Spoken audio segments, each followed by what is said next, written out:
Ito ang Presidential Broadcast Service. Radyo Pilipinas. Radyo Publiko ng Bagong Pilipinas para sa Bagong Pilipino.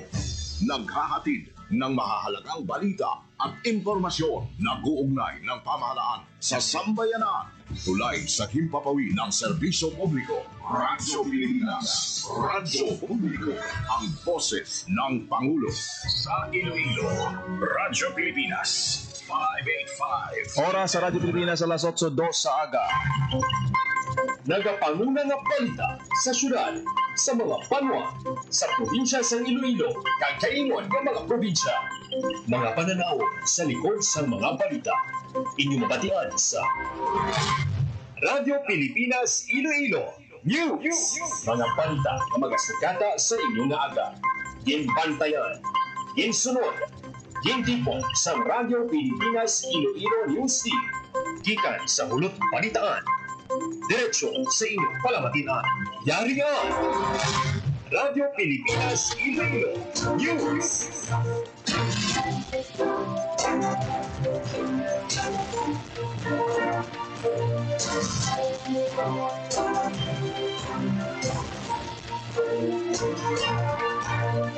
Ayong aga Pilipinas, good morning Western Visayas. Welcome sa Radyo Pilipinas News.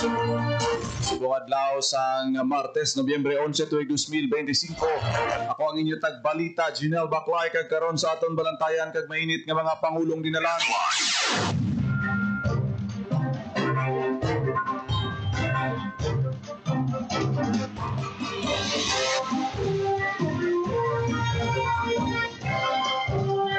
₱256,000 nga balor sang relief resources sa mga napektuhan sa bagyong Juan sa reyon na palabot sang DSWD.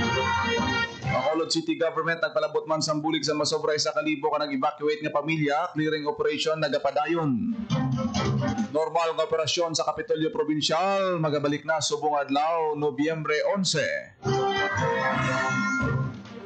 Pamilya nga apektado sa Bagyo Juan sa Western Visayas naglabot sa masobra 8,000 suno sa Office of the Civil Defense Region 6. Probinsya sang Guimaras ginpaidalom sa state of calamity bangod sang bagyong Tino. Congresswoman Jam Baronda ginpangunahan ng paghatag sa pagkaon sa pila ka mga evacuee sa evacuation center sa syudad sang Iloilo. Mga residente sa coastal area sa syudad sa Iloilo amat-amat na nga nakabalik sa ila puluyan matapos gin-evacuate bangod sang epekto sang storm surge. Puerto sa Iloilo City wala na sang recorded nga stranded ng mga pasahero. Mga evacuee sa Roa City Capiz nakapuli na sa ila mga puluyan. Kag PDRRMO naghiwat sang post-typhoon debriefing kasunod sang paglastlas sang bagyo.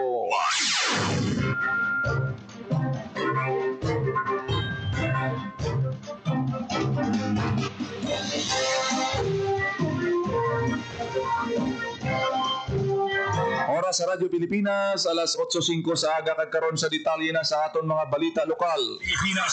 Radyo Pilipinas News.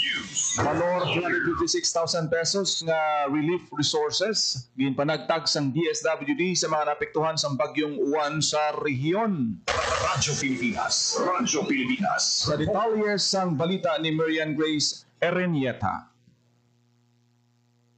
Nakapalabot na sa 256,365 nga bilisang relief resources ang DSWD6, mga lokal nga panguluhan kag non-governmental organization sa mga pamilya sa Western Visayas nga naapektuhan sa bagyong Juan. Sa disiplina ka latest na geomic reports ang DSWD6 sa masobra 256,000 nga assistance, masobra sa 224,000 dili ang ginpalabot nga food items ang DSWD6. Nagapakita man sa datos nga na sa masobra 38,000 ka individual ang apektado sa bagyo sa Western Visayas kung sa diin masobra sa 20,000 pa sa ila ang nagatiner sa mga evacuation centers samtang may 8,000 naman nga nagatiner naman sa ilang mga kakilala o konhimata. Para sa Bagong Pilipinas, Marian Grace Erenieta, Radyo Pilipinas, Radyo Publiko. Radyo Pilipinas. Radyo Pilipinas Pilipinas News. Operasyon sa Kapitolyo Provincial balik na sa normal subong nga adlaw. Radyo Pilipinas. Sa detalye sa balita ni Hope Turichan. Anunsyo ni Vice Governor Lee Antibuque nga magabalik na ang normal nga operasyon sa Iloilo Provincial Capital sa Martes, November 11. Ini sa tapos na din suspend ang operasyon sa pila ka opisina sa Kapitolyo bilang precautionary measure sa bagyong Uwan. Wala na dala sa suspensyon sa trabaho ang mga opisina nga importante sa paghatag sa serbisyo sa kalamidad kaangay sa Provincial Disaster Risk Reduction and Management Office. Sa piyak na bahin may masobra 20 kabanwaman sa probinsya na nagdeklara sa suspensyon sa trabaho sa ilatag sa ka munisipyo. Lakip na dira ang Ahoy, Alimudyan, Badyangan, Balasan, Banate, Barotac Nuevo, Barotac Viejo, Batad, Cabatuan, Calinog, Carles, Concepcion, Dueñas, Tumangas, Estancia, Haniway, Lambunaw, Lemery, Leganes, Leon, Pavia, Pototan, San Dionisio, San Enrique, San Miguel, Cagsara. Nagapabiling naman na wala sang klase sa Martes, November 11 sa probinsya sa Iloilo. Para sa Bagong Pilipinas, Hope Tarchante, Radyo Pilipinas, Radyo Publiko. Radyo Pilipinas News. Pamilyang apektado sa bagyong Uwan sa Western Visayas naglabot na sa malapit 9,000 suno sa Office of the Civil Defense Regency. Radyo Pilipinas. Sa detalye sa balita ni Paul Naglabot sa Tarrosa. kaping 9,000 nga pamilya kung sobra 26,000 individuals sa Western Visayas ang apektado sa bagyong Uwan. Nang Sunday sa pinakauling nga situational report sa Office of Civil Defense 6, pinakadamong apektado ang probinsya ng Capiz nga may masobra 7,700 ka pamilya. Yung sundan sa Antique nga may 754 ka pamilya, Iloilo nga may 440 ka pamilya, kag Aklan nga may 48 ka pamilya. Masobra 40 ka balay sa Western Visayas ang nagkalagba tungod sa bagyo sa Riwan. Nagpalabot naman sa 224,000 nga balor sa food tax kung non-food items ang mga local government unit sa Department of Social Welfare and Development sa mga apektado nga residente. Para sa Bagong Pilipinas, Paul Tarosa, Radyo Pilipinas, Radyo Pilipinas News. Nagpalabot sa bulig ang Bacolod City Government sa 1,072 ka pamilya ang in-evacuate bangod sa bagyong Tino kag Uwan. Ang ining mga pamilya nagpaidalom sa preemptive evacuation bilang pagpaganda sa bagyo sang damlaglang. Kada pamilya nagbaton sang food packs nga nagaunod sang 5 ka kilo nga bugas, canned goods kag powdered drink. Sa datos ng DSWD NIR, ang syudad na may masobra 3,200 ka tawo nga ginpadulo o kon gindala sa evacuation centers sa syudad. Padayon man ang clearing operation sa pila ka porsyon sa Bacolod City. Gin-deploy man sa Bacolod City Government ang mga job order personnel gikan sa nanuhay-tuhay nga departamento sa City Hall agad magbulig sa clearing operation. Sa 428 ka mga nagkalauklab nga kahoy sa bagyong Tino, 109 ang na-clear na. Padayon man ang pagdulong sa syudad sa matinlo nga tubig kag ilimnon sa mga apektado nga residente. Sa karon ng city government nakapakalabot na sang 20,000 ka litro nga tubig ilimnon sa mga apektado nga komunidad sa mga wala sang regular nga supply sang tubig kag kuryente. Radyo Pilipinas News. Probinsya sang Guimaras ginpaidalom na sa state of calamity bangod sang halit sang bagyong Tino. Radyo Pilipinas. Sa balita ni Paul Tarrosa. Inaprobahan sa sanudang panlalawigan ang pagpadalom sa probinsya sa Guimaras sa state of calamity bangod sa epekto ng Bagyo Tino. Yun ang ginaprobahan matapos ang rekomendasyon sa Provincial Disaster Risk Reduction and Management Council. Sa datos ng Disaster Response Operations Management Information Center, masobra 15,000 ang pamilya sa bugos ng probinsya ang naapektuhan sa Bagyo Tino. Masobra 3,000 naman nga balay sa probinsya sa Guimaras ang nagkalaguba bangod sa bagyo. Yan pasiguro sa lokal nga panguluhan sa pagpamuno ni Governor Lucille Nava ang paghatag sa bulig sa mga apektado nga residente sa Guimaras. Para sa Bagong Pilipinas, Paul Tarosa, Radyo Pilipinas, Radyo Publiko. Radyo Pilipinas News. Nagpanagtag sang pack meal sa mga apektado nga pamuluyo sang Barangay Ortiz, General Yudes, Rizal Palapala, Rima Rizal, kag Rizal Ibarra, si Iloilo City Congresswoman Jamjam Baronda. Ginpadulungan man siniya ang Barangay Boulevard, San Juan, South Baluarte, San Molo, agad magatag sang food packs. Nakaupod ni Congresswoman Jamjam Baronda sa paglibot si City Councilor Shen Marie Mabilog, samtang nagpanagtag man sang pack meal sa iban pang evacuation center si Vice Mayor Lavla Baronda.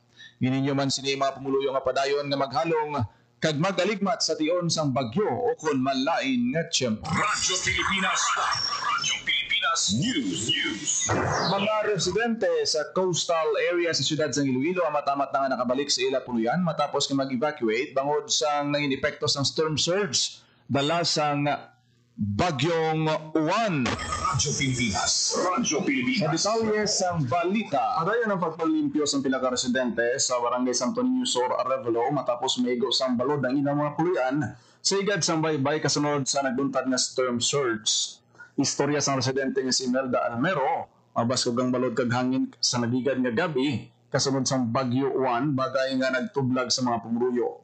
Makitan pa sa karsada ang debris nga naanod sang balod kag matamat ang hinahakot sang clearing team. Sa karon balik na sa ila puluyan ang kadaman sa mga pumuluyo sa coastal barangay kag nanghimos sa ila tagsa ka puluyan sa datos ng Iloilo City Emergency Operations Center yara sa 557 ka pamilya o kung 1,748 ka individual ang in-evacuate kalabanan nagikan sa mga coastal barangay sa syudad sang Iloilo kasunod sang bagyong Uwan. Para sa Bagong Pilipinas, Gino Baclay, Radyo Pilipinas, Radyo Public. Radyo Pilipinas. Radyo Pilipinas News. Wala na sa pasahero nga nagapabilin nga stranded sa mga puerto sa Iloilo City. Radyo Pilipinas. Radyo Pilipinas. Report. Sa detalye sang balita, wala na sa stranded nga pasahero sa mga nagapanguna nga puerto sa Iloilo City. Kasunod sa pag-ayos ng tiyempo ang pagbalikman sa normal sang biyahe sa mga sakayan pandagat padulong sa Guimaras kag Bacolod vice versa. Nagapasalamat si Iloilo City Mayor Raisa Treñas sa pag-resume sang biyahe sa sinihilway nga makalayag sakayan kag maging masulhay ang panakayon sa mga commuters. Matandaan nga sang nagigad nga adlaw yara sa masobra 261 ka individual ang nabalhag na stranded sa mga porto sa Iloilo City kag ginatagan sang hot meals samtang naghulat sang pagbiyahe sang sakayan. Para sa Bagong Pilipinas, Gino Baclay, Radyo Pilipinas, Radyo Publiko. Radyo Pilipinas. Radyo Pilipinas News. Mga evacuees sa Roa City Capiz nakapauli na sa ilang mga puluyan. Radyo Pilipinas. Radyo Pilipinas. Sa balita ni Hope Torichan. Nakapauli na ang mga evacuees sa Rojas City, Capiz patapos gindala sa mga nagkalain-lain nga evacuation center bangod sa bagyong Uwan. Sa post ni Mayor Ronnie Dadiva sa 7 a.m. sa November 10, nakabalik na sa ila tagsa ka mga puluyan ang mga nag-preemptive evacuation ilabi na halin sa mga coastal barangays bangod sa posibilidad sa pagsaka sa tubig dagat. Naibaluan nga gabi sa November 9 liwat nagpatigayon sa evacuation ang city government bangod sa peligro dala sa bagyong Uwan. Una naman naging kumpirma ni Mr. Melvin Galgate, hepe sa Information Division sa Rojas City na may naguba nga balay bangod sa pagsaka sa tubig dagat. Para sa Bagong Pilipinas, Hope Trichante, Radyo Pilipinas, Radyo Publiko. Radyo Pilipinas. Radyo Pilipinas News. Roa City Mayor Ronnie Dadivas nagpasalamat sa mga establishmento na nagbukas ang ilang lugar para maakomodar ang pila ka mga evacuees. Radyo Pilipinas. Radyo Pilipinas. Report. Nagapanumbalik sa balita si Hope Toricente. Nagpasalamat sa Rojas City Mayor Ronnie Dadiva sa mga establishmento, pampubliko kag pribado na nagbukas ang ila pertahan para sa mga evacuees. Lakip na diri ang SM Rojas, University of Perpetual Health System, Capiz State University, Capiz National High School, St. Mary's Academy, St. John Rojas, El Circulo Convention Center, kag Hercor College. Naibaluan niya naghiwat sa preemptive evacuation ng Rojas City Government sa mga residente malapit sa mga baybayon bangod sa posibilidad sa pagtaas ang level sa tubig dagat. Para sa Bagong Pilipinas, Hope Trichante, Radyo Pilipinas, Radyo Radyo Publiko. Pilipinas. Radyo Pilipinas News. Iloilo Provincial Disaster Risk Reduction and Management Office naghiwat sa post-typhoon debriefing. Radyo Pilipinas. Radyo Pilipinas. Report. Sa detalye sa balita, Naghiwat sini nga Lunes ang post-typhoon debriefing ang Iloilo Provincial Disaster Risk Reduction and Management Office. Ginistoryahan sa Sinapol ang assessment sa operasyon sa opisina, ang mga natun-an sa paglabay sang bagyo kag ang pagpabaskog sang koordinasyon sa mga masunod nga pagresponde sa PDRRMO. Naibaluan niya ginpaidalom sa Tropical Cyclone Wind Signal number 1 ang Iloilo bangod sang bagyong Uwan. Kadungan sini, may mga kabanmuhanan nga nagpatigayon sa preemptive evacuation ilabi na sa mga residente na prone sa baha, storm surge o kon landslide. Para sa Bagong Pilipinas, Hope Trichante, Radyo Pilipinas, Radyo Publiko. Radyo Pilipinas. Radyo Pilipinas Pilipinas News. Iloilo City Health Office may panugyan sa mga residente agod malikawan ang matapikhan sa balatian nga leptospirosis. Radyo Pilipinas. Sa detalye sa baligin, panumdong sa lokal na panguluhan sa syudad sa Iloilo, mga residente sa syudad nga nakaubog sa tubig baha na magtumar sa doxycycline na prophylaxis. Paagi si malikawan ang matapikan sa balatian nga leptospirosis. Minagi sa pagtumar sang bulong sa sulod sang 72 ka oras o kung 3 ka adlaw umpisa sang nag-ubog sa tubig baha ang isa ka tawo. Ginahinggan yung mga pumuyo nga magkadto sa pinakamalapit na district health centers agud makapangayo sang libreng bulong. Matandaan na sa paglasta sang bagyong Tino at sang bagyong Uwan, pila ka lugar sa syudad sa Iloilo ang naka-eksperyensya man sang pagbaha-baha nga nag-epekto sa pila ka mga lugar sa syudad. Para sa Bagong Pilipinas, Gino Baclay, Radyo Pilipinas, Radyo Pilipinas. Radyo Pilipinas News. Anom ka mga PUV drivers sa Negros Occidental nga nagpositibo sa drug test, ginkaksan sang lisensya sang LTO Negros Island Region. Radyo Pilipinas Report. Sa balita ni Paul Tarosa, Revoke sa Land Transportation Office Negros Island Region ang lisensya sa anong ka-driver sa traditional jeep kag modernized bus matapos magpositibo sa paggamit ng iligal na droga. Ginkumpirma ni LTO NIR Officer in Charge Jack Kunlung ang mga driver positibo sa methamphetamine hydrochloride o shabu sa giniwat na Oplan Haraba sa 2 Oktubre 29 sa Bacolod North Terminal sa Bacolod City, Negros Occidental. Ang confirmatory test ginpatigayan sa Philippine Drug Enforcement Agency Region 6 gamit ang gas chromatography mass spectrometry analysis. Prioridad sa Oplan Harabas and safety sa biyahero labi na sa tiyon sa peak travel ganit dapat drug-free kag fit to drive ang mga driver. Para sa Bagong Pilipinas, Paul Tarosa, Radyo Pilipinas, Radyo Publiko. Radyo Pilipinas News. Gobernador Toto Defensor ginpanginbulan ang delegasyon sa probinsya sa Iloilo nga nagpakigbahin sa Batang Pinoy 2025. Radyo Pilipinas. Sa balita ni Paul Tarosa, Panginbulahan ni Governor Toto Defensor ang bugos nga delegasyon sa probinsya sa Iloilo sa Batang Pinoy 2025 nga giniwat sa General Santos City sa dong tinalikdan na Oktubre. Sunod kay Governor Defensor, bugal gid sa probinsya ang mga atleta kag coaches nga nagrepresentan sa Iloilo sa kompetisyon. Pasalamatan man sa opisyal ang mga lokal nga panguluhan sa probinsya kay mga ginikanan sa inasuporta sa delegasyon. Sa giniwat nga Batang Pinoy 2025, ang delegasyon nakadaog sa 14 gold, 11 silver, kag 51 bronze medals. Inyang nadagaan sa mga atleta sa aquatics, archery, athletics, chess, cycling, karate, doping, kaksilat, kag taekwondo. Ang mga nagdalaog nga atleta ang makabatod sa cash incentives halin sa Iloilo Provincial Government.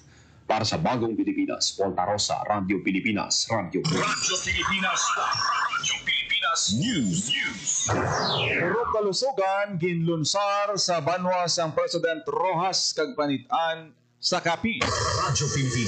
Radyo Pilipinas Report. Sa balita ni Berian Grace Ereñeta, Ginala sa munisipalidad sa President Rojas kag panitan sa Capiz ang Puro Kalusugan program sang DOH. Ang Puro Kalusugan nagadala sang accessible kag health services para pit sa mga komunidad.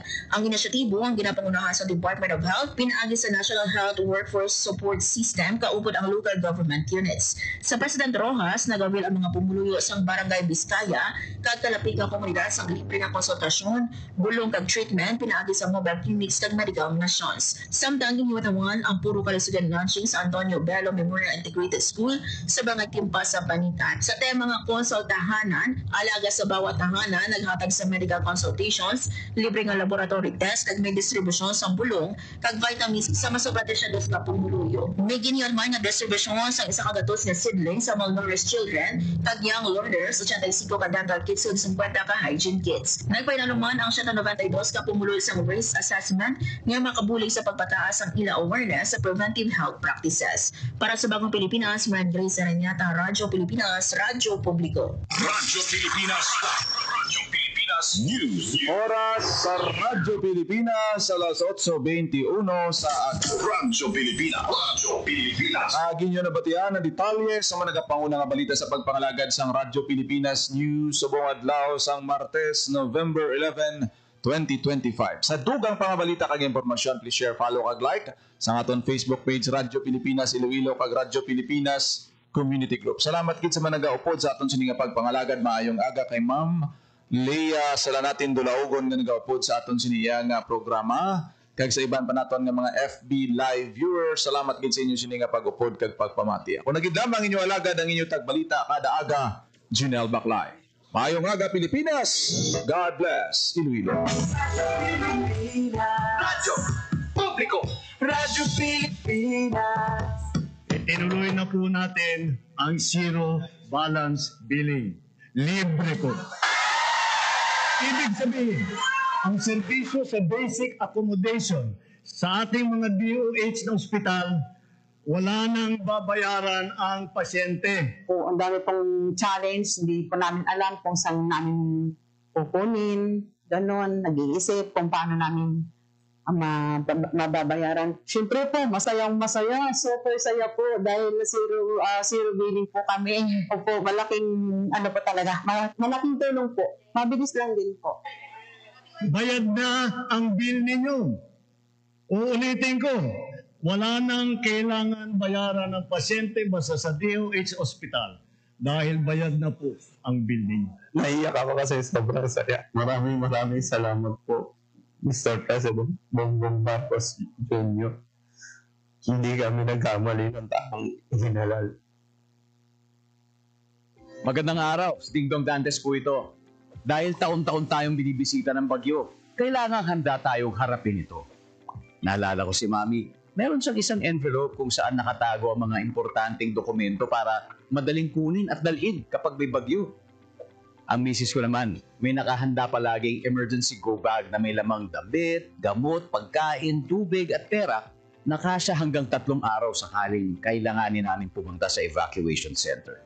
At syempre, ang toka ko, bago pa dumating ang bagyo, sinisilip ko na kung may mga butas ba yung bubong o ang ibang parte ng bahay na kailangang i-repair. Nakamonitor din ako sa updates ng Pag-asa tungkol sa bagyo. May kanya-kanyang responsibilidad sa bahay para sure na ligtas ang buhay. Dahil #panatag ang may alam.